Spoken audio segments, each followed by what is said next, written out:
It's Friday. We're recording Tribecast.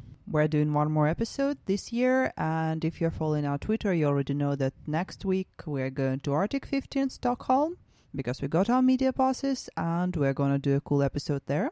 But before that, there is still lots of happening in Tampere, which we would like to share.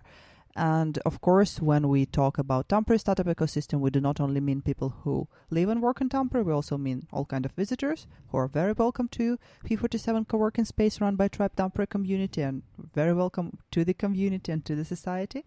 And we have a guest today here. Hello, Koopee. Could you please tell our listeners a few things about yourself? Well, I'm Koopee Hiltunen. I'm the director of the Finnish games industry organization, NeoGames.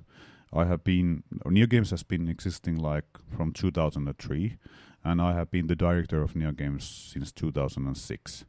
And during that whole time, I have been following quite closely the development of the Finnish games industry.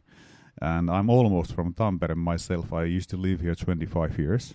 And although I'm brought by the train, as they say, junantuoma, as they say in Tampere, I still have two boys who are aboriginal Tampere people, so I feel like home here in Tampere. Okay, welcome home. Good to have you here today. Good to have that you have time for this interview. Probably I'll start with a very theoretical thing. What's the difference between NeoGame and IGDA? IGDA is a membership-based organization with the individuals as members. So everybody who is working in the Finnish games industry, studying the game development in Finland, or interested in game development in Finland, can be the member of IGDA. NeoGames, on the other hand, is also member organization, but our members are companies, and which are basically game developers, service providers, game education, schools, or something like that. So we are in a way we are the umbrella organization of the whole games industry, including companies and everybody involved. But IGDA is only for individual people. All right, and my question basically was brought by your hoodie. So Okay. IGDA Yeah. Finland.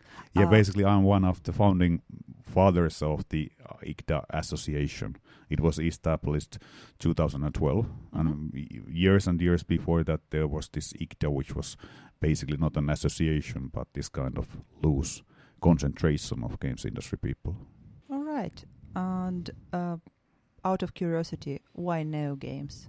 Well, it was in the early days there is this kind of anecdote about it. So the story was that we wanted to name it NeoGames because if we fail, we only have to take the E out of it, and it would be no games. Good one.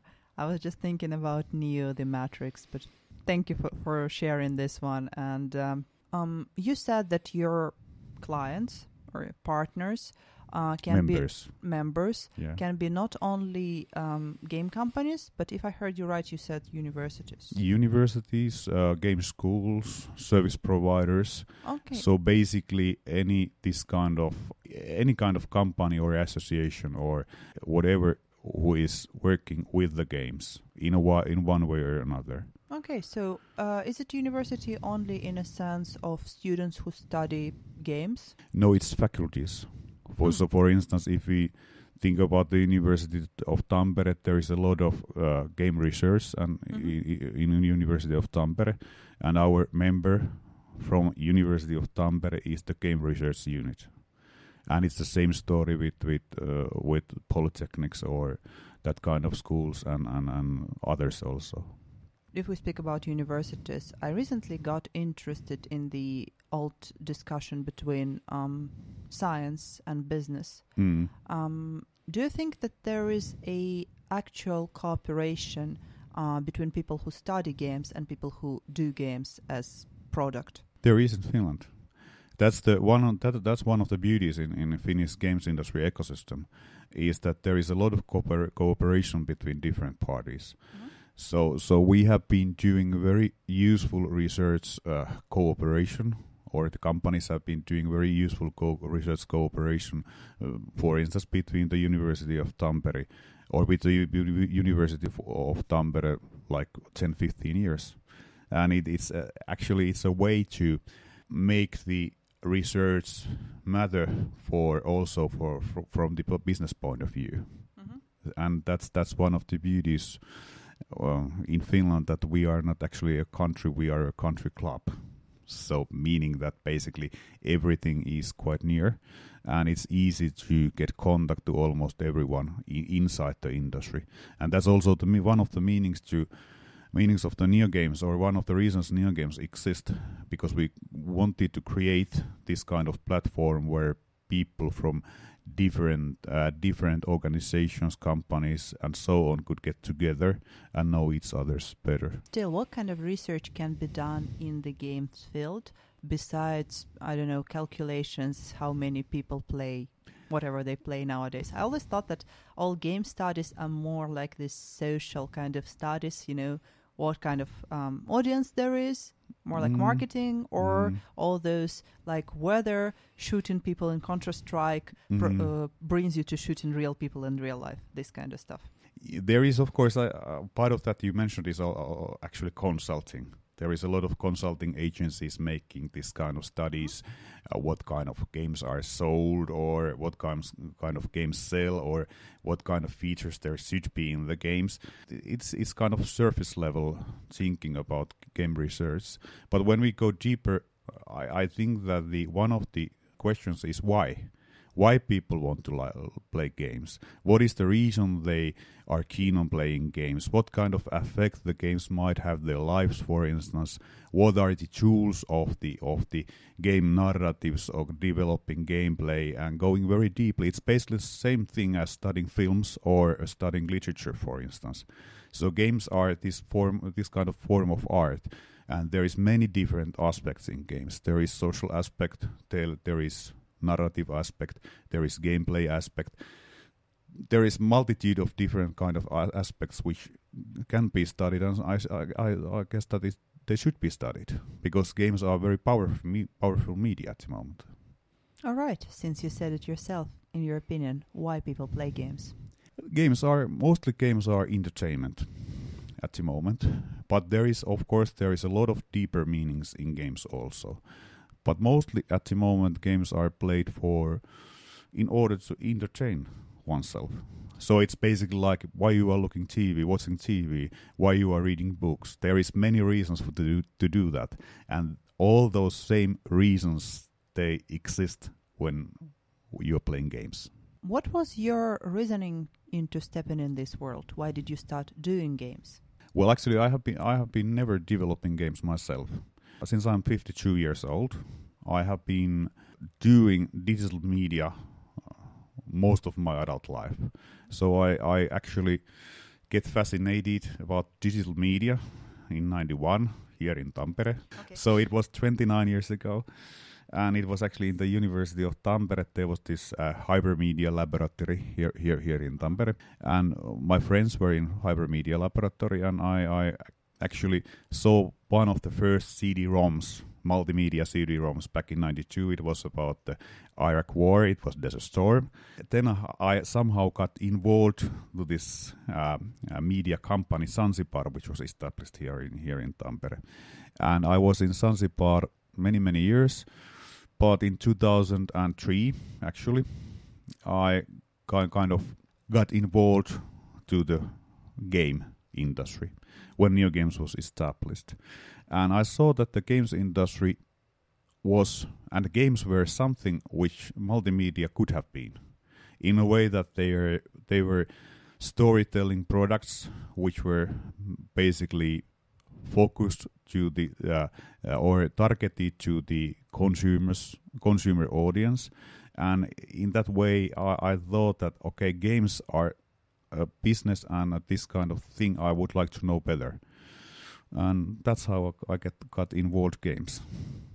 For those who are only doing their first steps, or maybe not even doing the steps, but feel an interest towards game industry, what would you recommend to know more about game as a profession? Well, it depends. I guess that one of the first things is that games are a profession. Many people still see that games are not a profession as such, but it is for over 3,000 people here in Finland today. When it's profession, it means that it's not always funny.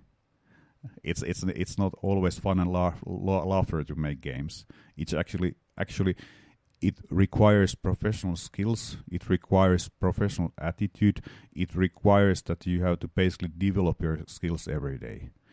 And if you really want to develop games, it also means that I have never met a game developer who hates games. I mean that if you hate games, it's very hard to create one. So you need to have some kind of passion for the games and storytelling and this kind of way of doing things. And of course, when it comes to the games, as I said, or I have said a couple of times, games are a form of art and are form of culture.